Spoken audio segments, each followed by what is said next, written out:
औरंगजेब छठा मुगल बादशाह 1658 में एक विशाल साम्राज्य का वारिस बना।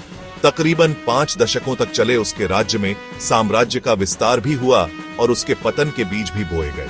औरंगजेब की महत्वाकांक्षा की कोई सीमा नहीं थी, जिसने उसे भारतीय उपमहाद्वीप के सबसे दक्षिणी छोर तक मुगल शासन का विस्तार करने के लिए प्रेरित किया। यह विस्तार शुरू में सफल रहा, लेकिन भारी कीमत पर साम्राज्य के संसाधनों को खत्म कर दिया और शक्तिशाली क्षेत्रीय ताकतों में असंतोष के बीज बो दिए। औरंगजेब के शासनकाल में मुगल साम्राज्य अपने क्षेत्रीय चरम पर था, जो अफगानिस्तान के पहाड़ों से लेकर दक्कन के पठार तक फैला हुआ था। उसके सैन्य अभियान साम्राज्य की सीमाओं का विस्तार करने में सफल रहे, लेकिन दोधारी तलवार साबित हुए। इतने बड़े क्षेत्र पर नियंत्रण की विशाल दूरियां और लॉजिस्टिकल चुनौतियां मुगल प्रशासन पर भारी दबाव डालती थी।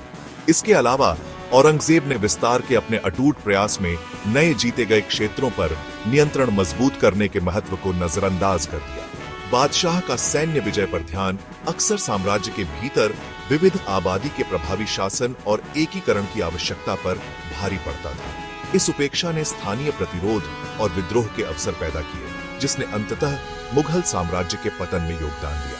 इसलिए औरंगजेब का शासनकाल मुगल इतिहास में एक महत्वपूर्ण क्षण का प्रतिनिधित्व करता है, जो साम्राज्य के शिखर और उसके लंबे और कठिन पतन की शुरुआत दोनों का प्रतीक है। मुगल साम्राज्य के विस्तार के लिए औरंगजेब की अटूट प्रतिबद्धता अंततः एक पायरिक जीत साबित हुई। हालांकि उसकी विजयों ने अस्थायी रूप से साम्राज्य की पहुंच का विस्तार किया होगा, लेकिन उन्होंने इसकी अंतर्निहित कमजोरियों को भी उजागर किया और उन ताकतों को गति दी जिसने इसके अंतिम पतन में योगदान दिया। औरंगजेब के लगातार दक्षिण की ओर विस्तार ने उसे दक्कन सल्तनतों और महान शिवाजी महाराज के नेतृत्व में उभरती मराठा शक्ति के साथ सीधे संघर्ष में ला दिया। दक्कन अपने ऊबड़ खाबड़ इलाके और जबरदस्त स्वतंत्र राज्यों के साथ मुगल युद्ध मशीन के लिए एक कठिन चुनौती साबित हुआ। दशकों तक चलने वाले लंबे दक्कन युद्धों ने मुगल खजाने को खाली कर दिया और साम्राज्य के अन्य हिस्सों से महत्वपूर्ण संसाधनों को मोड़ दिया। औरंगजेब के दक्कन अभियान एक लॉजिस्टिकल दुःस्वप्न थे।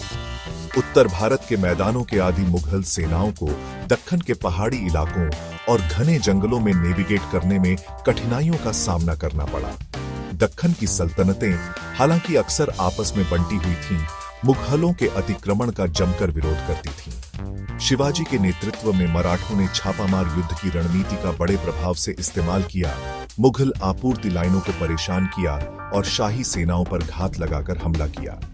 दक्कन युद्ध जनशक्ति और संसाधनों दोनों के मामले में मुगल साम्राज्य के लिए एक महंगा प्रयास साबित हुआ। लंबे समय तक संघर्ष ने शाही खजाने को खाली कर दिया, मुगल सेना को कमजोर कर दिया और स्थानीय आबादी के बीच आक्रोश को हवा दी। अंततः साम्राज्य के पतन में योगदान दिया। मुगल शासन को मजबूत करने के उद्देश्य से किए गए इन अभियानों ने विडंबना यह है कि मौजूदा तनावों को बढ़ा दिया और प्रतिरोध को हवा दी, दृढ़ विरोध के सामने शाही शक्ति की सीमाओं को उजागर किया।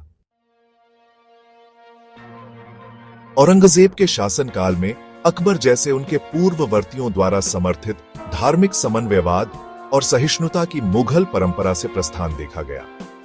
उनकी नीतियां, जिन्हें अक्सर सुन्नी रूढ़िवादिता के पक्ष में माना जाता था, ने साम्राज्य के भीतर कई लोगों को अलग थलग कर दिया। विशेष रूप से हिंदू राजपूत राज्यों को, जो मुगलों के महत्वपूर्ण सहयोगी थे।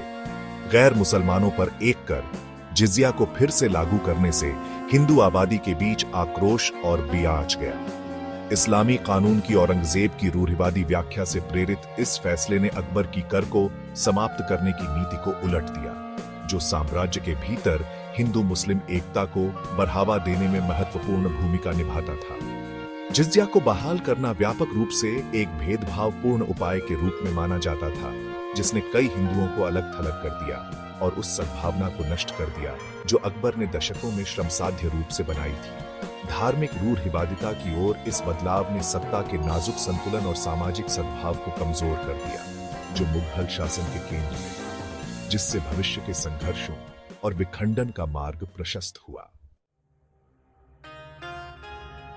औरंगजेब की धार्मिक नीतियों, जबकि इस्लामी कानून की उनकी व्याख्याओं पर आधारित थीं, उनके अनपेक्षित परिणाम थे जो पूरे साम्राज्य में गूंजते थे।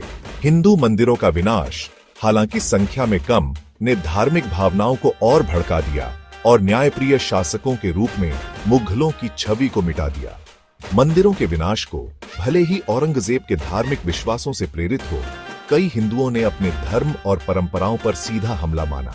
इन कार्रवाइयों का हालांकि इस्लामी सिद्धांतों को बनाए रखने का इरादा था, मुगल प्रजा की एक बड़ी आबादी को अलग थलग करने का अनपेक्षित परिणाम था।